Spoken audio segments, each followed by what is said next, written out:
Vətəndən uzaqda yaşayan ata həmişə öz doğulduğu torpaqlar haqqında oğlu Firdos və Əliyə danışardı. Bu dəfə isə vətənimizə gəlib o yerləri uşaqlarına görsətmək qərarına gəldi. Onlar Talış dağlarının dərinliklərində yerləşən Hirkan meşəsinə çatırdılar.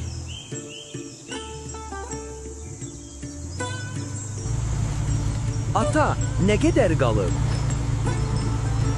Az qalıb oğlum. Meşəyə çatırıq. Çox gözəl görünür.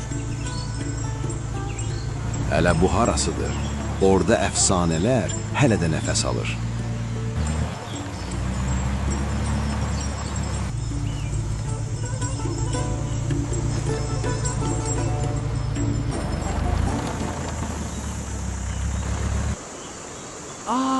Ata bax, şəlalə.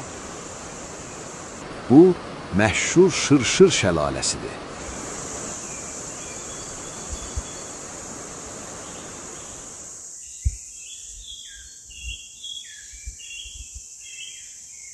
Ata, bu nə ağacıdır? Bu, şümşad ağacıdır. Qədimdə bu torpaqlarda yaşayanlar onu müqəddəs sayırdılar. Əfsanəyə görə Xızır Peyğəmbər bir zamanlar şümşad ağacına dirilik suyu verib. Ona görə də bu ağac heç vaxtı solmur, həmişə yaşıl qalır. Bəs indi insanlar niyə bu adət-ənənəyə diqqət etmirlər? Əslində hamı hələ də ona əməl edir. Sadəcə fərqli şəkildə, hətta siz də. Necə yəni?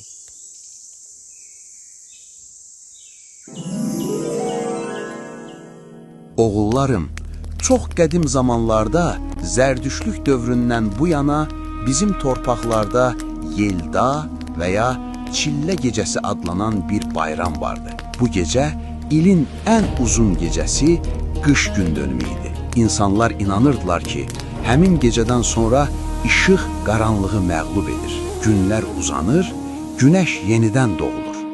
Məhz bunun şərəfinə şümşad ağacı bəzədilirdi. 1000 illər sonra bu ənənə bizdən Roma imperiyasına keçdi. Romalılar bu günü qalib gəlməz günəş bayramı kimi qeyd etdilər. Onlar da bu tarixi günəşin qaranlıqdan qurtulduğu gün kimi qəbul etdilər.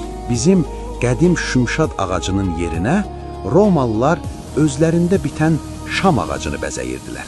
Çünki bu ağac da qışda belə yaşıl qalmaqla əbədi həyatın və günəşin qüdrətinin simvolu idi. İmperator Aurelianın günəşə tapınma inancını rəsmiləşdirməsindən sonra 1-ci Konstantin və Nikeya şurası bu qədim ənənəni xristianlaşdıraraq rəsmi bayramın əsasını qoydular. Bugün dünyanın hər yerində milyonlarla insan milad ağacı bəzəyir. Amma çox az adam bilir ki, qışın ən qaranlıq gecəsində işığa ümid yandırmaq anlayışı xristianlıqdan daha qədimdir. Milad bayramı xristianlıqda rəsmi şəkildə formalaşmazdan əvvəl Azərbaycan torpaqlarında yayılmış Zərdüştülük və Yelda bayramında işıq və yenidən doğuluş rəmzi kimi qəbul edilirdi. Uşaqlar, bax belə. Əli, Firdos, çox uzağa getməyin.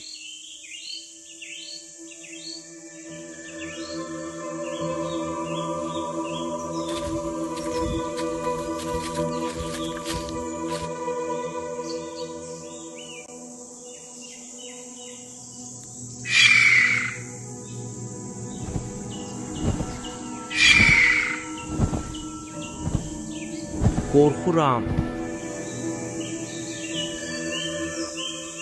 Qorxmayın, uşaqlar. Mən sizə heç nə etmərəm. Siz kimsiniz? Mən Simurqam. Bu meşələrin, bu torpaqların və bu ağacların qoruyucusuyam.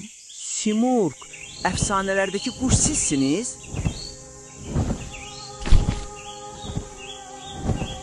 Əfsanələr unudulmuş həqiqətlərin pıçıltısıdır.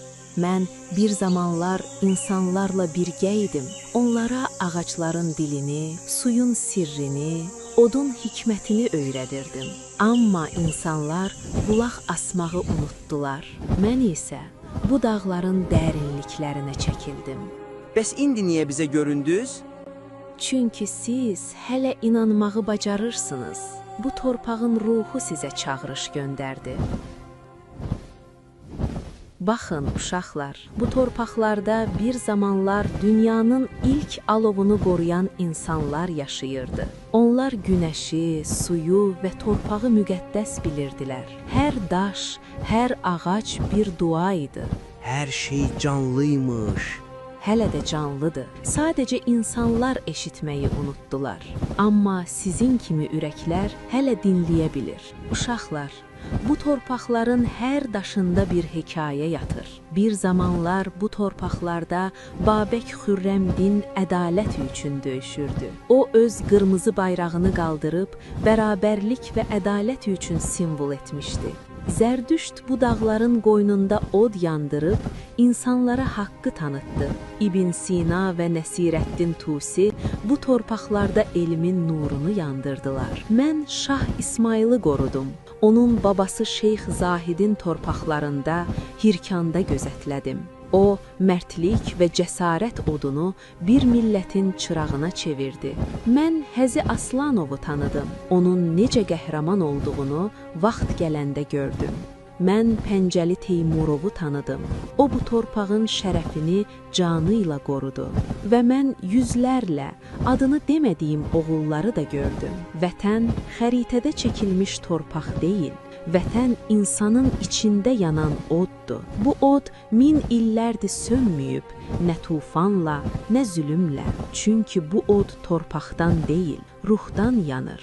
Mən o odu 1000 illərdir qoruyuram. Bəzən dağların qoynunda, bəzən bir ananın duasında, bəzən də sizin kimi bir uşağın baxışında.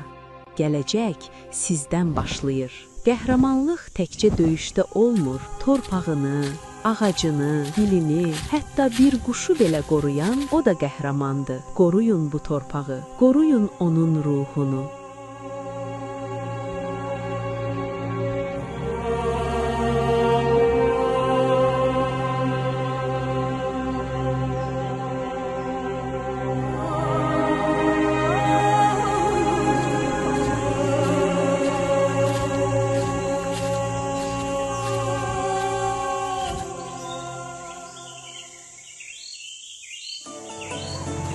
Vətən insanın içində yanan oddur.